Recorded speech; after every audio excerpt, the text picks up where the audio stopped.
Morning friends, मैं अनुप्रीति तेजस्वी आप सभी का स्वागत करती हूँ हमारे शो डेली डोज पर। आज हम 2 जून के जितने भी इंपॉर्टेंट करंट अफेयर्स हैं उनके बारे में डिस्कस करेंगे और साथ ही उनकी डिटेल्स जानकारी देंगे। आज की पीडीएफ फाइल इस वीडियो के डिस्क्रिप्शन बॉक्स से डाउनलोड कर सकते हैं और डेली की पीडीएफ के लिए हमारे टेलीग्राम ग्रुप को ज्वाइन कीजिए, जिसकी लिंक हमारे वीडियो के डिस्क्रिप्शन बॉक्स पर दिया गया है। तो चलिए स्टार्ट करते हैं आज का करंट अफेयर्स। तो पहला क्वेश्चन है हमारा, वर्ल्ड मिल्क डे कब मनाते हैं? वर्ल्ड मिल्क डे मनाया जाता है, बी आंसर सही है, 1 जून को। 1 जून को वर्ल्ड मिल्क डे मनाया जाता है और इसे मनाए जाने का उद्देश्य क्या है? दुनिया भर में दूध को वैश्विक भोजन के रूप में मान्यता देना और दूध और दूध से बने पदार्थों के फायदे और उनकी खासियत बताने हेतु इस वर्ल्ड मिल्क डे को मनाया जाता है। किसके द्वारा मनाया जाता है? इसे संयुक्त राष्ट्र खाद्य और कृषि संगठन के द्वारा मनाया जाता है। इसकी स्थापना संयुक्त राष्ट्र खाद्य और कृषि संगठन ने की थी, वर्ल्ड मिल्क डे की स्थापना, और इसे पहली बार 1 जून 2001 को मनाया गया था। वर्ल्ड मिल्क डे 2020 की थीम है वर्ल्ड मिल्क डे की 20वीं वर्षगांठ। ओके दोस्तों, वर्ल्ड मिल्क डे मनाया जाता है 1 जून को, पहली बार मनाया गया 1 जून 2001 को। किसकी स्थापना की? संयुक्त राष्ट्र खाद्य और कृषि संगठन ने, और इसकी थीम रखी गई इस साल की वर्ल्ड मिल्क डे की 20वीं वर्षगांठ। चलिए ये सब याद रखिएगा। चलिए आगे बढ़ते हैं। आगे का क्वेश्चन है हमारा, वैश्विक अभिभावक दिवस कब मनाया जाता है? इसका आंसर है डी आंसर सही है, 1 जून को वैश्विक अभिभावक दिवस मनाया जाता है। ठीक है, चलिए आगे बढ़ते हैं। आगे का क्वेश्चन है हमारा, प्रधानमंत्री द्वारा एमएसएमई के लिए one stop solution AI data analytics और मशीन लर्निंग से लैस किस पोर्टल का शुभारंभ किया गया है? इसका आंसर है डी आंसर सही है हमारा, चैंपियंस पोर्टल का शुभारंभ किया गया है प्रधानमंत्री द्वारा एमएसएमई के लिए one stop solution AI data analysis और मशीन लर्निंग से लैस पोर्टल चैंपियंस पोर्टल का शुभारंभ किया गया है। चलिए इसके साथ ही बता दें कि जो चैंपियंस है इसका फुल फॉर्म क्या है? चैंपियंस का फुल फॉर्म है creation and harmonious application of modern process for increasing the output and national strength. ठीक, चैंपियंस का फुल फॉर्म है creation and harmonious application of modern process for increasing the output and national strength. इस portal का full form है। और साथ ही बता दें कि चैंपियंस देश का पहला ऐसा पोर्टल है जिसे भारत सरकार की मुख्य केंद्रीकृत लोक शिकायत निवारण और निगरानी प्रणाली यानी सीपी ग्राम से जोड़ा गया है, और साथ ही इसकी शिकायतों को निपटाने की व्यवस्था तेजी होगी, क्योंकि यह दोनों एक साथ काम करेंगी। शिकायत निवारण, लोक शिकायत निवारण और निगरानी प्रणाली, जो जिसे एक साथ जोड़ा गया है। ओके दोस्तों, चलिए साथ ही बता दें कि एमएसएमई मंत्री नितिन गडकरी जी हैं। ठीक, चलिए आगे बढ़ते हैं। आगे का क्वेश्चन है हमारा, एमएसएमई में हालिया संशोधन के अनुसार निवेश और टर्नओवर के संदर्भ में मध्यम उद्योग की परिभाषा क्या है? मध्यम उद्योग की परिभाषा है, इसका आंसर है हमारा डी आंसर सही है, 50 करोड़ और 250 करोड़। 50 करोड़ और 250 करोड़ है एमएसएमई में हालिया संशोधन के अनुसार निवेश और टर्नओवर के संदर्भ में मध्यम उद्योग की परिभाषा है 50 करोड़ और 250 करोड़। चलिए आगे बढ़ते हैं। आगे का क्वेश्चन है हमारा, हाल ही में रेहड़ी विक्रेताओं के लिए किस माइक्रो क्रेडिट योजना की शुरुआत की गई है?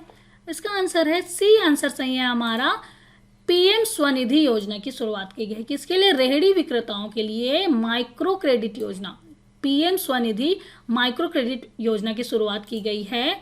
इसमें सरकार ने रेहड़ी पटरी वालों और ठेले पर सामान बेचने वालों को रोजगार के लिए लोन की व्यवस्था की गई है। इस पीएम स्वनिधि योजना के अंतर्गत एक लोन की व्यवस्था की गई है, और साथ ही पीएम स्वनिधि योजना से 50 लाख से अधिक लोगों को लाभ मिलेगा। इससे ये लोग कोरोना संकट के समय अपने कारोबार को नए सिरे से खड़ा करने पर आत्मनिर्भर भारत अभियान को गति देंगे। ठीक है, पीएम स्वनिधि योजना के अंतर्गत जो रेहड़ी पटरी वाले और ठेले के सामान बेचने वाले को रोजगार के लिए लोन दिया जाएगा। क्या?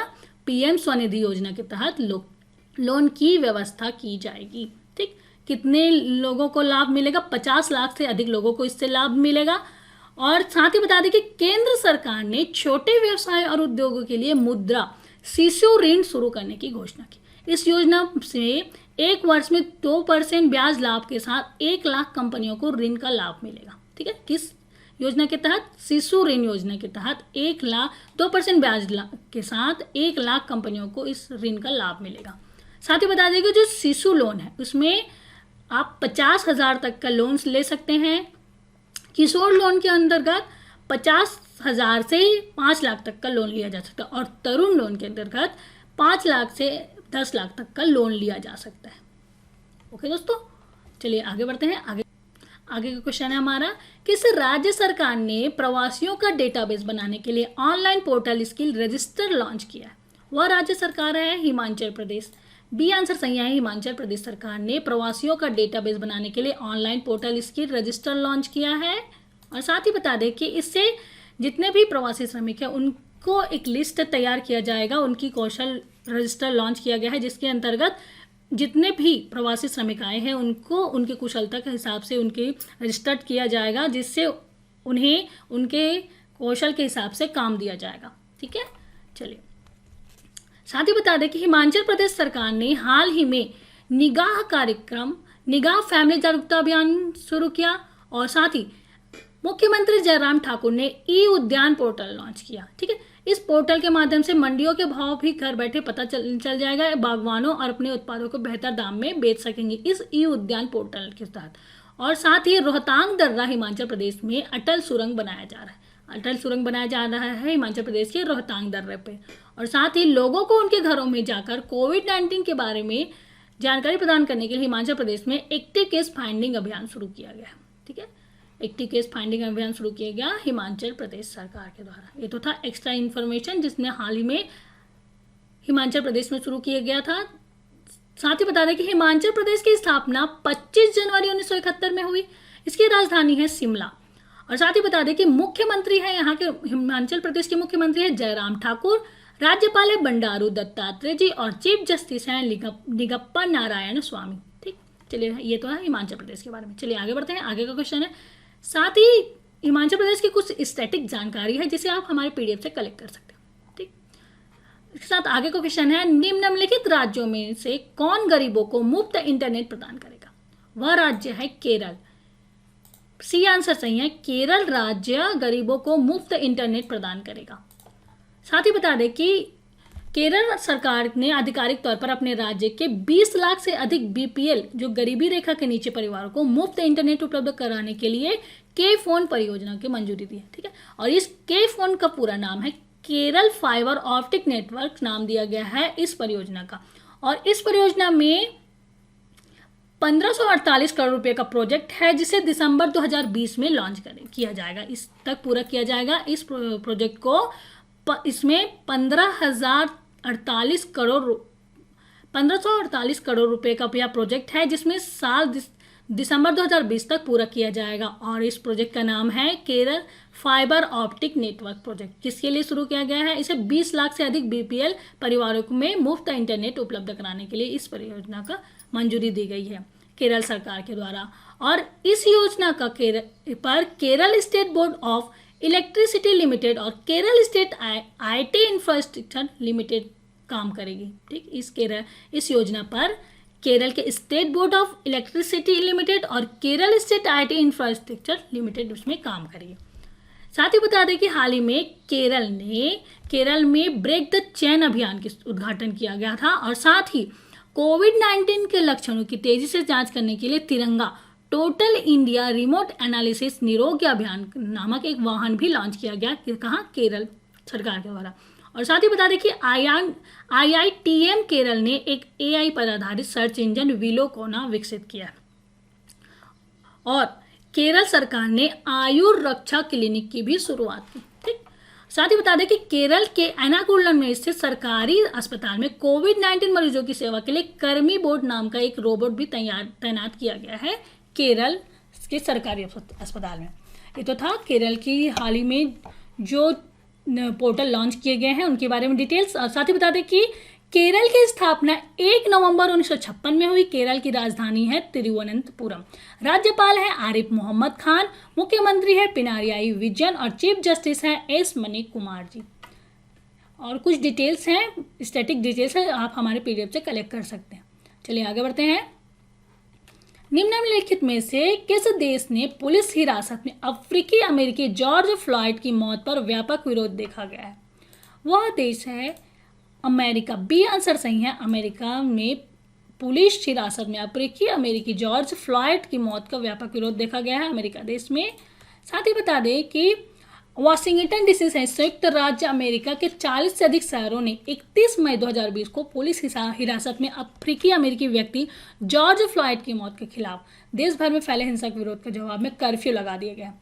साथ ही बता दें कि हाल ही में अमेरिका पाकिस्तान को वैश्विक महामारी से निपटने के लिए $60 लाख देगा और अमेरिका के सीनेट ने चीन की कंपनियों का स्टॉक एक्सचेंज से हटाने का बिल पास किया। और साथ ही बता दें कि सोशल मीडिया प्लेटफॉर्म को रेगुलेट करने का भी आदेश अमेरिका के द्वारा दिया गया और अमेरिका ने विश्व स्वास्थ्य संगठन से अपने संबंध विच्छेद करने की भी घोषणा की है। साथ ही बता दें कि अमेरिका की राजधानी है वाशिंगटन डीसी, करेंसी है अमेरिकन डॉलर और राष्ट्रपति है डोनाल्ड ट्रंप। ये तो था अमेरिका के बारे में। चलिए आगे बढ़ते हैं। आगे का क्वेश्चन है हमारा, हाल ही में खेल मंत्री के द्वारा दूरस्थ क्षेत्रों में रहने वाले खिलाड़ियों की कोचिंग के लिए किस पहल की शुरुआत की गई? वह पहल है, बी आंसर सही है हमारा, खेलो इंडिया ई पाठशाला की शुरुआत की गई है। दूरस्थ क्षेत्रों में रहने वाले खिलाड़ियों की कोचिंग के लिए खेलो इंडिया ई पाठशाला की शुरुआत की गई है। इसकी शुरुआत खेल मंत्री किरण रिजिजू और आदिवासी कल्याण मंत्री अरुण मुंडा के द्वारा इस पोर्टल खेलो इंडिया ई पाठशाला का उद्घाटन किया गया और इसमें देश भर के युवा तीरंदाजी के कोचों और इस खेल से जुड़े विशेषज्ञ भाग लिए। इस खेल में 21 खेलों को शामिल किया गया है। साथ ही ये जो खेल है, भारतीय खेल प्राधिकरण ने राष्ट्रीय खेल महासंघों के साथ मिलकर इस कार्यक्रम को तैयार किया है और यह देश का पहला राष्ट्रीय स्तर का ऑनलाइन कोचिंग और एजुकेशन कार्यक्रम है। ई पाठशाला के जरिए उन खिलाड़ियों को कोचिंग और शिक्षा मिल सकेगी जो दूरस्थ क्षेत्रों में रहते हैं। इसे किसने लॉन्च किया? खेल मंत्री किरण रिजिजू और आदिवासी कल्याण मंत्री अर्जुन मुंडा और उसमें खेलो इंडिया ई पाठशाला का उद्घाटन किया। ठीक है, चलिए आगे बढ़ते हैं। आगे का क्वेश्चन है हमारा, भारतीय क्रिकेट कंट्रोल बोर्ड ने किसे राजीव गांधी खेल रत्न पुरस्कार 2020 के लिए नामांकित किया है? उनका नाम है, सी आंसर सही है, रोहित शर्मा को बीसीसीआई ने राजीव गांधी खेल रत्न पुरस्कार 2020 के लिए नामांकित किया है। ये है रोहित शर्मा जिनका राजीव गांधी खेल रत्न पुरस्कार 2020 के लिए इनका नामांकित किया गया है। साथ ही दीप्ति शर्मा, शिखर धवन और ईशांत शर्मा को, इन तीनों को अर्जुन पुरस्कार 2020 के लिए नामांकित किया गया है। राजीव गांधी खेल रत्न पुरस्कार के लिए रोहित शर्मा का नाम दिया गया है और अर्जुन पुरस्कार के लिए दीप्ति शर्मा, शिखर धवन और ईशांत शर्मा का नाम दिया गया है बीसीसीआई ने। ठीक है, चलिए आगे बढ़ते हैं। साथ ही बता दें कि बीसीसीआई की स्थापना हुई थी दिसंबर 1928 में। इसका मुख्यालय है मुंबई और अध्यक्ष हैं सौरभ गांगुली। चलिए आगे बढ़ते हैं। किस संस्थान ने अल्ट्रा स्वच्छ नाम की एक प्रणाली विकसित की है? इसका नाम है डीआरडीओ। बी आंसर सही है, डीआरडीओ ने अल्ट्रा स्वच्छ नाम की एक प्रणाली विकसित की है।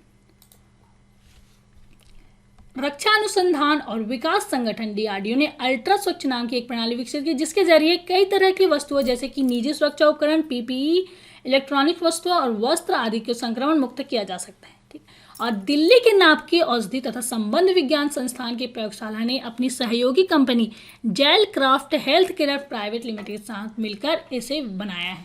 इस अल्ट्रा स्वच्छ नाम की इस प्रणाली को बनाया है दिल्ली के नाभिकीय औषधि तथा संबंध विज्ञान संस्थान की प्रयोगशाला और Gel Craft health care private limited ने इसे मिलकर बनाया। और साथ ही बता दें कि हाल ही में डीआरडीओ ने भारी संक्रमण वाले क्षेत्रों के त्वरित और रसायन मुक्त कीटाणु शोधन के लिए एक अल्ट्रा वायलेट डिसइंफेक्शन टावर विकसित किया था। और डीआरडीओ का मुख्यालय है नई दिल्ली। स्थापना हुई थी 1958 में और चेयरमैन है जी सतीश रेड्डी जी। ठीक है दोस्तों, चलिए आगे बढ़ते हैं। आगे क्वेश्चन हमारा, सरकार ने कृषि और उससे संबंधित गतिविधियों के लिए बैंक से लिए अल्पकालिक कर्ज को चुकाने के लिए समय सीमा कब तक बढ़ाई है? किस समय सीमा बढ़ाई गई है? 31 अगस्त 2020 तक। इसका सही आंसर है बी, आंसर सही है। 31 अगस्त 2020 तक इसकी समय सीमा बढ़ा दी गई है। सरकार ने कृषि और उससे संबंधित गतिविधियों के लिए बैंक से लिए अल्पकालिक कर्ज को चुकाने के लिए 31 अगस्त 2020 तक इसकी समय सीमा बढ़ा दी गई। ठीक है, चलिए आगे बढ़ते हैं। सरकार ने कितने खरीफ फसलों का न्यूनतम समर्थन मूल्य 50-80% बढ़ाने का फैसला किया है? इसका आंसर है सी, आंसर सही है 14। सरकार ने 14 खरीफ फसलों का न्यूनतम समर्थन मूल्य 50 से 80% तक बढ़ाने का फैसला किया है। कितने? 14 खरीफ फसलों का। और चालू वित्त वर्ष के लिए अब धान का समर्थन मूल्य बढ़कर 1868 रुपये प्रति क्विंटल हो जाएगा और जौ का समर्थन मूल्य 2620 रुपये, बाजरा का 2150 रुपये प्रति क्विंटल हो गया। इसके अलावा रागी, मूंग, मूंगफली, सोयाबीन, तिल और कपास के न्यूनतम समर्थन मूल्य 50% बढ़ाया गया है। ठीक है, चलिए आगे बढ़ते हैं। इस्पात मंत्रालय भारत सरकार में सचिव पद किसे नियुक्त किया गया? सचिव पद के लिए नियुक्त किया गया है, ए आंसर सही है, प्रदीप कुमार को। प्रदीप कुमार त्रिपाठी को इस्पात मंत्रालय में भारत सरकार के सचिव पद के लिए नियुक्त किया गया है। ठीक, आगे बढ़ते हैं। आगे क्वेश्चन है हमारा, रसायन और उर्वरक मंत्रालय के रसायन और पेट्रो रसायन विभाग के सचिव के रूप में किसने पदभार संभाल लिया है? इनका नाम है, डी आंसर सही है, आर के चतुर्वेदी। आर के चतुर्वेदी रसायन और उर्वरक मंत्रालय के रसायन और पेट्रो रसायन विभाग के सचिव के रूप में पदभार संभाला है, आर के चतुर्वेदी जी। ठीक, चलिए आगे बढ़ते हैं। आगे का क्वेश्चन है हमारा, लास्ट क्वेश्चन है, वाजिद खान का निधन हो गया। वह एक गायक और संगीतकार थे। वाजिद खान जी, एक जिनका हाल ही में 42 वर्ष की आयु में निधन हो गया, वे गायक और संगीतकार थे जिनका हाल ही में निधन हो गया। ये वाजिद खान थे जो अपने भाई साजिद के साथ बनाई जोड़ी साजिद वाजिद के लिए लोकप्रिय थे। इन्होंने अपनी करियर की शुरुआत 1998 में फिल्म प्यार किया तो डरना क्या से शुरू किया था और 1 जून 2020 को इनका निधन हो गया। 42 वर्ष के वाजिद खान थे जिन ये गायक और संगीतकार थे। तो दोस्तों ये तो था 2 जून के करंट अफेयर्स जिसके बारे में हमने डिस्कस किया। चलिए 1 जून के करंट अफेयर्स के रीजन कर लेते हैं। तो पहला क्वेश्चन है हमारा, विश्व तंबाकू निषेध दिवस कब मनाया जाता है? यह मनाया जाता है 31 मई को। आर्टिफिशियल इंटेलिजेंस पोर्टल www.ai.gov.in का शुभारंभ रविशंकर प्रसाद ने किया। किस देश ने विश्व स्वास्थ्य संगठन से अपने संबंध विच्छेद करने की घोषणा की? अमेरिका ने विश्व स्वास्थ्य संगठन से अपने संबंध विच्छेद करने की घोषणा की। और video blogging contest my life my yoga का संचालन किस संस्थान के द्वारा किया गया? आयुष और Indian council for cultural relations के द्वारा माई लाइफ माई योगा का संचालन किया गया। कोविड-19 में सुरक्षित व्यावसायिक एवं निजी यात्रा हेतु ग्रीन लेन किस देश की पहल है? ग्रीन लेन सिंगापुर की पहल है। और कितने भारतीय कंपनियों को अमेरिका के राष्ट्रीय वैमानिकी एवं अंतरिक्ष प्रशासन से कोविड-19 के मरीजों के लिए वेंटिलेटर का विनिर्माण का लाइसेंस मिला? 3 भारतीय कंपनियों को यह लाइसेंस मिला है। 30 मई को किस राज्य का स्थापना दिवस मनाया जाता है? गोवा राज्य का स्थापना दिवस 30 मई को मनाया जाता है। 2020 के लिए फोर्ब्स द्वारा जारी सूची में विश्व के सर्वाधिक कमाई करने वाले खिलाड़ी बने हैं। टेनिस खिलाड़ी हैं रोजर फेडरर, सबसे ज़्यादा कमाई करने वाले खिलाड़ी बने। अंतरिक्ष यात्रियों को स्पेस में भेजने वाली पहली निजी कंपनी कौन सी है? स्पेस एक्स ने पहली निजी कंपनी है जो अंतरिक्ष यात्रियों को स्पेस में भेजेगी। किसने social distancing app SODAR launch किया है? गूगल ने social distancing app SODAR launch किया। महालेखा नियंत्रक आंकड़ों के अनुसार 2019-20 में भारत का राजकोषीय घाटा जीडीपी के कितने प्रतिशत तक बढ़ गया है? 4.6% तक बढ़ गया। राष्ट्रीय कृषि एवं ग्रामीण विकास बैंक ने ग्रामीण क्षेत्रों में किसानों और गरीबों लोगों के लिए पश्चिम बंगाल को चालू वित्त वर्ष में कितने करोड़ रुपए की ऋण देने की मंजूरी की है? 1050 करोड़ रुपए की ऋण देने की मंजूरी की। FSSAI के मुख्य कार्यकारी अधिकारी किसे नियुक्त किया गया है? नियुक्त किया गया है अरुण सिंघल जी को। ठीक है, साथ ही विमानन कंपनी इंडिगो ने अपना स्वतंत्र निदेशक किसे नियुक्त किया है? वेंकट रानी सुमंत रमन को। विमानन कंपनी इंडिगो ने वेंकट रमानी सुमंत रमन को अपने स्वतंत्र निदेशक के रूप में नियुक्त किया है। साथ ही बता दें कि हाल ही में योगेश गौंड का निधन हो गया, वे एक गीतकार थे। साथ ही किस देश ने अपने perspective aviation complex for long range aviation program के तहत अपना पहला स्टेथ बॉम्बर विमान लॉन्च किया हुआ है? रूस। ठीक है, तो दोस्तों ये तो था 1 जून के करंट अफेयर्स का रीज़न। आज हमने 2 जून के करंट अफेयर्स पर डिस्कस किया। आज का वीडियो कैसा लगा प्लीज़ हमें कमेंट करके बताइए और लाइक कीजिए और अपने दोस्तों को ज़्यादा से ज़्यादा शेयर कीजिए। अभी तक आपने हमारे चैनल को सब्सक्राइब नहीं किया है तो प्लीज़ सब्सक्राइब कीजिए और डेली के नोटिफिकेशन के लिए बेल आइकॉन पर प्रेस कीजिए। ठीक है दोस्तों, तो कल फिर मिलते हैं एक नए वीडियो के साथ। तब तक के लिए good day, bye, thank you.